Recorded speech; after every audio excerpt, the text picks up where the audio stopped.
I was watching a YouTube thing on 30 sayings of the Buddha. It was an interesting little thing on YouTube. And between you and me, I think some of those things really weren't from Buddha, but they're still very good to listen to. But one of the things that came up in that series, and I want to read them to you, is what you think you become. What you feel, you attract. And what you imagine, you create.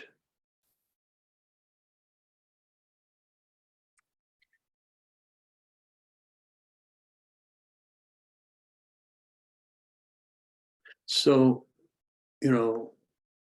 my teacher said that what you focus on, you tend to become. And this is what that's all about. Your thinking, your feelings,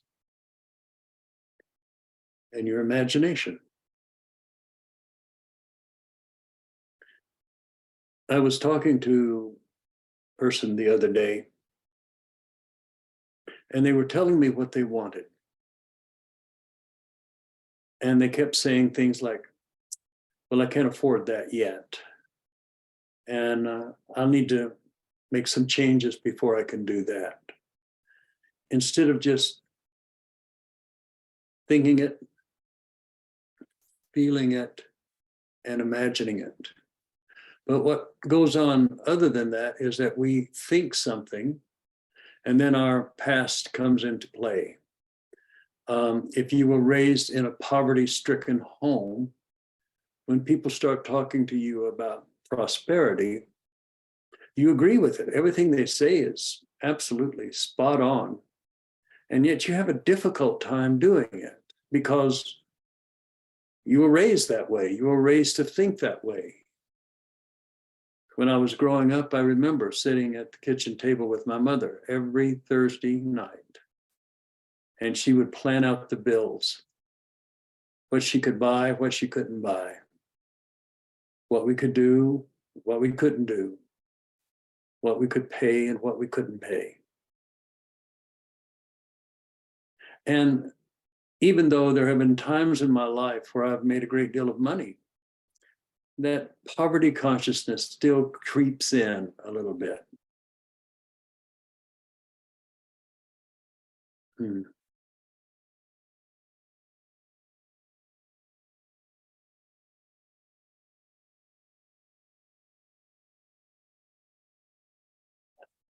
What do you want?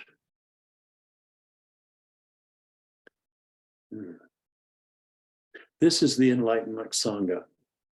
The focus here is on enlightenment, your enlightenment. And as you think, I had my teacher come up to me once when the first year I was studying with him, and he says, have you ever considered enlightenment? And I went, oh gosh, no.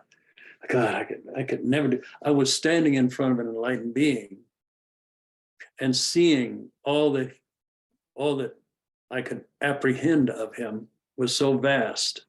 And the thought of me being anywhere close to that was so incomprehensible to me at the time.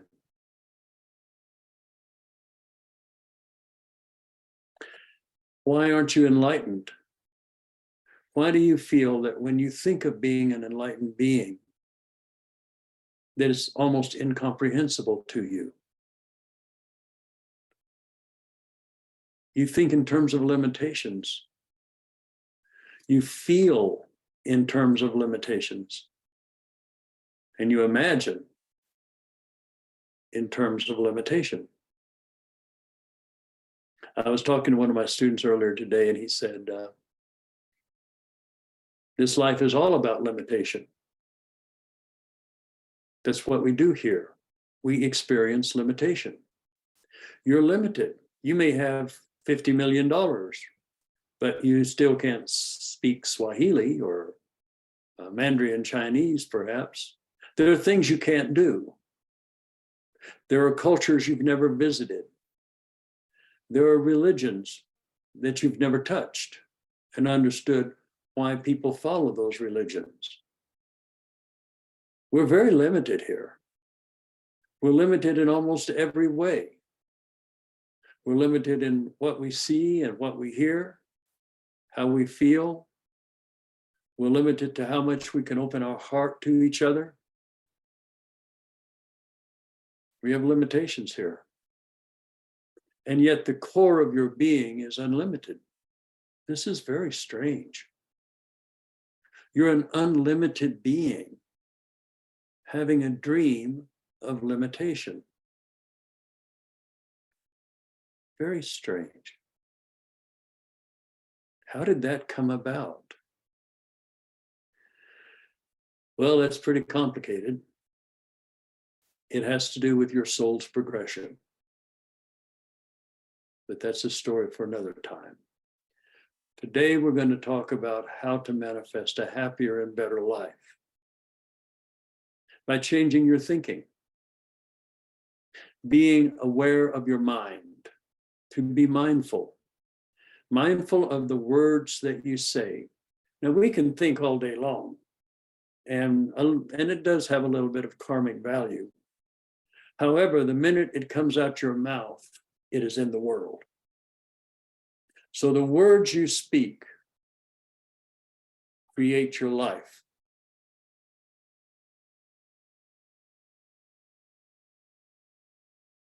Yuktaswar told Yogananda, argue for your limitations and you can have them. Well, that's what we do. Maybe not consciously, but it could be subconscious that you have a fear of, intimacy, or a fear of wealth, or a fear of travel, or a fear of freedom. We all have these subconscious fears that go on underneath. And this is why we meditate. And this is why we practice self-discovery. This is why we look deeply into our subconscious through, hypnosis or psychology or whatever. You try to get underneath what is the real root of your limitations. Enlightenment, as I've said, is getting rid of the darkness within you. And the darkness within you are these feelings of limitation, where you're not good enough, where you're not smart enough, or wise enough, or young enough, or old enough, or fat enough, or thin enough. You just put all these limitations on yourself all the time. I'm not excluded from that. I catch myself doing it too. Because our ego is always trying to define itself in the infinite field. And the only way it can define itself is through limitation. But when we get the ego down, when we move it down and put it under control, then our mind can slip into the infinite. And the way we do that mainly is through meditation, through consciously trying to stop your thoughts. Consciously trying to stop that little endless loop going on inside your head. It's always saying who, what, when, where, how, why, and it just loops and loops and loops. And in the meantime, while it's looping, trying to find answers to questions, your soul could be soaring into the infinite, leaving the bonds of this earth behind, sailing into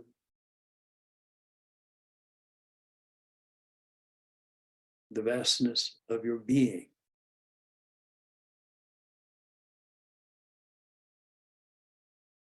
Recently, I was on a panel talking about enlightenment. And there was a person on the panel that said, it can take 10,000 lifetimes to become enlightened. And that's true. It could take 1,000,000. You are infinite, but it is your destiny to become enlightened. However, that thought that it could take 10,000 lifetimes to attain enlightenment is a cop-out. You can attain enlightenment right now. Oh, listen to yourself argue at that one. See what I'm talking about? How can I say you can attain enlightenment right now? It's because you already are enlightened. That's all there is enlightenment. When you get rid of the darkness of your doubts and your self-esteem issues, when you get rid of all of these limitations that you place in yourself, we're in an infinite field here. And our ego is creating these blocks, these walls to keep out the infinite because it's so vast and we can't operate that way. So we have to create these walls. And once we get these walls all created, then we come into a spiritual practice where it says, now you got to take the wall down. That you created to keep the infinite out so that you wouldn't lose your mind or go crazy, you now block by block take it out. And as you take out a block, you start running into limitations, reasons why you're thinking the way you think, why you have the attitudes that you have, why you have the prejudice and the racism and all of these things that are darkness inside of you. And as you meditate and you seek God, you seek the infinite, you seek your higher self, and you work on yourself as these thoughts come up. You don't just let them come up. You say, where's your father? Where did you come from? What created this little thing? In ancient Tibet, there was no, I tell the story a lot. In ancient Tibet, there were no television, no radios. And the sun went down. It was very cold outside. So we spent a lot of time indoors in the winter. And we entertained ourselves as much as we could. And one of the ways that we entertained ourselves was to create what's called a tupla. And seen a couple of movies on it. I think there was one on Star Trek, and I think there was another one. And they're these little furry creatures that are just fun and happy and giggly. And they run around and they're so entertaining on a cold winter Tibetan night. They just are delightful. But after they've been around a while, they start playing little tricks. A little trick here, a little trick there. And oh, it's funny at first. And then their tricks become a little bit more malevolent. You know, having things fall on your head, causing you to trip. So when they started becoming mischievous and malevolent, we'd call in the local Rinpoches, and they would do what's called a chad ritual, in which they would just destroy them. So now here we're sitting back in our hut again, and it's in the winter, and there's not much to do. So, well, let's create another tupla. Now, maybe this is just a fantasy story on my part. You can call it whatever you want. But how many tuplas are you creating in your life to avoid having to look at eternity? What things are you putting in the way between you and your self-realization? What excuses are you making that tells you that you can't become enlightened in this lifetime? Too old? Too young? That's even more funny. There are no excuses, just your ego. Your thinking, that's what you become. Your feeling, that's what you attract into your life. I'm going to be very wealthy, but I'm afraid I might not have enough money to make this week's rent. So that I fear is much more powerful than my little dream of being free. Your fears drive you. Your fears create limitation. And I keep telling you, in enlightenment, there is no fear. Can you imagine a life without fear? I'm not saying a life where you would just jump off a building and because you're not afraid of falling. You've got to use a little common sense. You are in a body, and the body does break, believe me.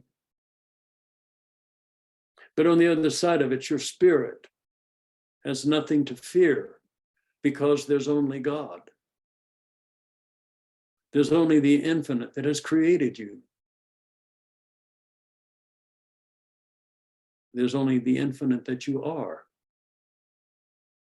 What's there to be afraid of? Well, I might die. Your body dies, but you don't die. Doesn't happen. You're stuck here for all of eternity.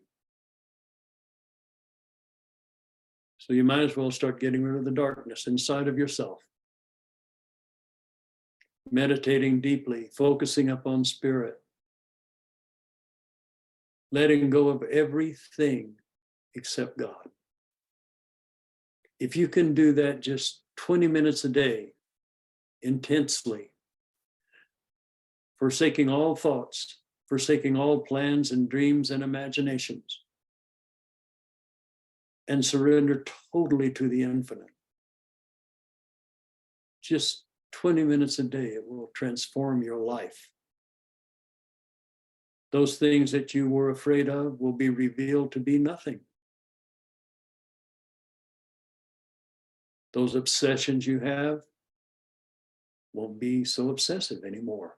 The hatred, the fear, the anger, the need for attention.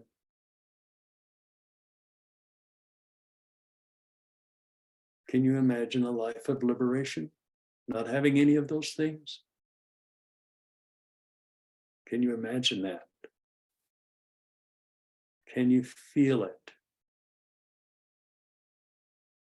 Are you capable of even thinking it? And I'm suggesting that you probably aren't. However, you can become that. Meditate deeply on spirit. You say, well, what is spirit? Well, spirit is the infinite. It is omniscient, omnipresent, and omnipotent. All-knowing, all-powerful, and everywhere present. It is timeless. It is the beginning and the end. It is you. Awakening to yourself, your true nature.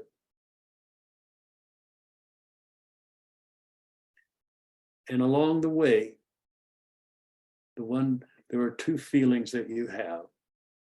One is the feeling of unconditional love. That's love that has no conditions. And the other one that you have is letting go.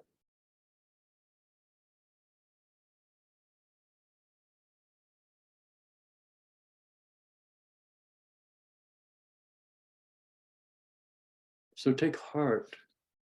Things aren't as bad as you think they are. Things aren't as bad as they feel sometimes.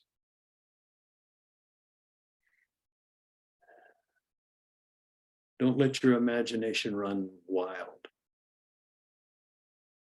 Think on the good things. If you have to think of something that you have to do, try to think of ways you can help others.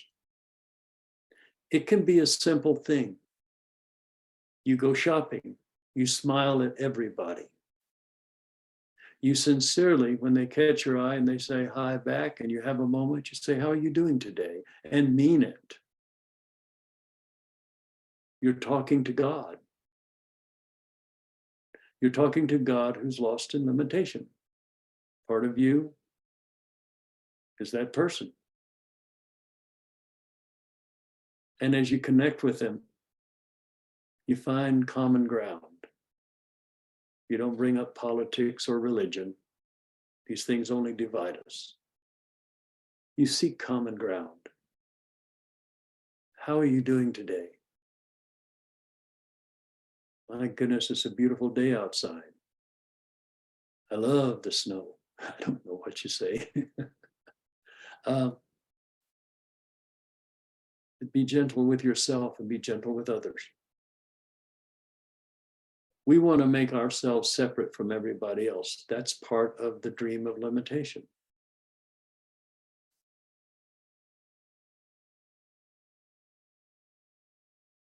I can't believe I can take 3 sentences and talk this long and confuse everybody.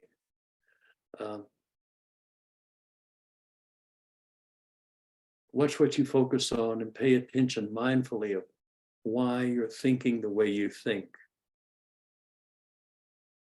Pay attention to your feelings. Where do they come from? Why do you feel a certain way and the person next to you doesn't feel that way at all? Maybe you get angry when you see something and they get inspired. How's that?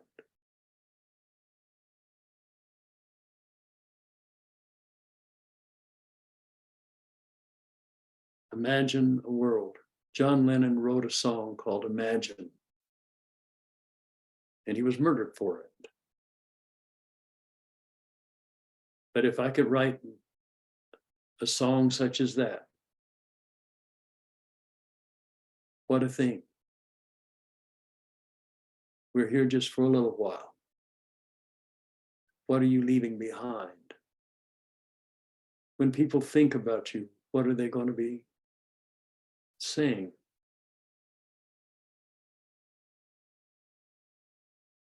What's the truth of your being?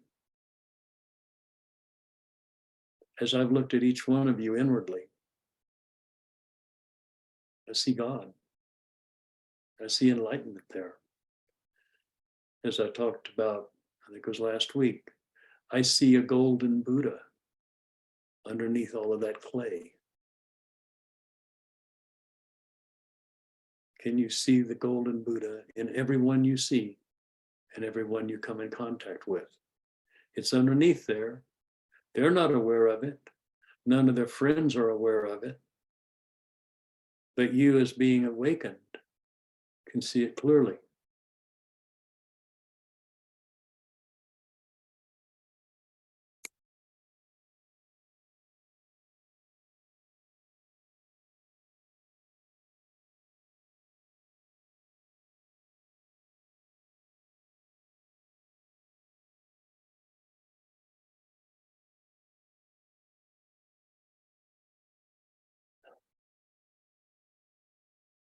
A week from this next Friday, I'm going to be going to the Anza Borrego Desert to beat some drums with a teacher called Agni Kala.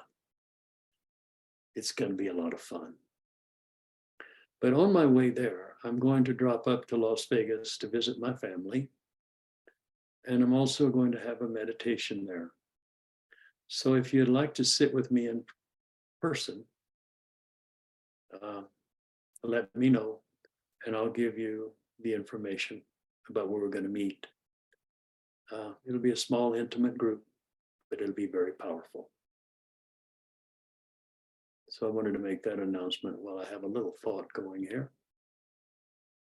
And right now, as I feel like I also need to make another statement, is that you may notice that I don't have a chat session going, and that's because I don't have a moderator, somebody to at some point read me the questions. It's hard to read questions when everything's golden. But at some point in the future, we're going to have some wonderful things to do. The world is wonderful. The best is coming. No matter what you see on the news, no matter what's coming up, don't get caught up in that stuff. It's all an illusion. It will disappear. Everything is getting swallowed up in light. As you get swallowed up in light on the inside, your outside world will also start to reflect that. As your thinking becomes clear, your reality becomes clear. As your feeling becomes one of love and happiness and joy, then you will attract that to you. And then when you imagine things, imagine the best and the highest. Don't outline, don't tell the infinite how to do it, you know. I want a new car and I want these people to buy me a new car. No. You just want a new car. Quit limiting it. Quit limiting your dreams. Quit saying, I'm going to get that, but first I have to do this and then I have to do that. Maybe you don't at all. Maybe you do. But can you imagine a life without limitations? And then you just work for it. You go for your dreams. Create beautiful dreams for yourself. Quit telling yourself that you're too old or too thin or too fat or too young or whatever, too uneducated. Come on. There's a golden Buddha underneath all of that stuff. You can do this. You will do it, if not in this life, in some future life, but why put it off? If you can do it here, your next life is going to be wow. Or you can just hang on to your darkness and take it with you into your next life. It'll just manifest differently. That guy that you hate so much might end up reincarnating as your brother or sister. You're going to deal with it. Deal with it now. Become free. Let go of your fears. Let go of your angers. Let go of your low self-esteem. You are God in the flesh. Wake up. It's already there.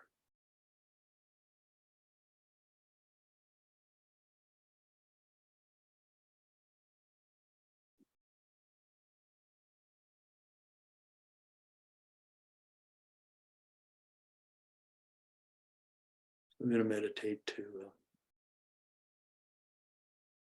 two songs, my favorites, of course. It's my show. We listen to Riding the Ox. This is a song that's based on the Zen pictures, the 9 pictures of enlightenment, called the Ox Pictures, In Search of the Ox. And then the other one that I play a lot that I love is Brush Fire. These are both by a group called Zazen, and you can download their music for free on the Rama Meditation Society page. It's free. Just go in and download them. It's great. Good music, enlightened music. Wish you have a good week. Think positive thoughts. Think happy thoughts. Smile to everyone you meet. Be the light in a dark room. Be the breath of fresh air in a stale environment. You know, all those other cliches. But live the enlightened life. The liberated life.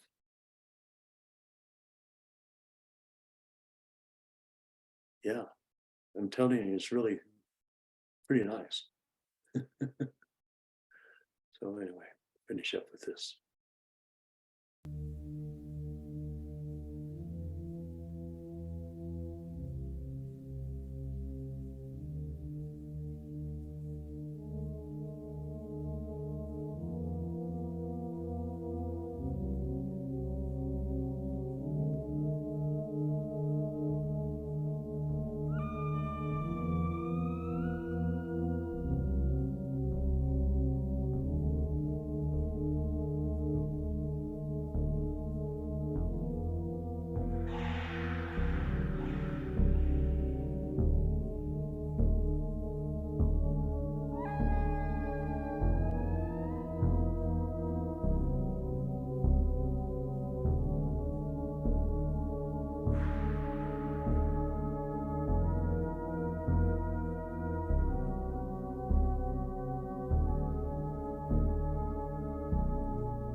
Namaste.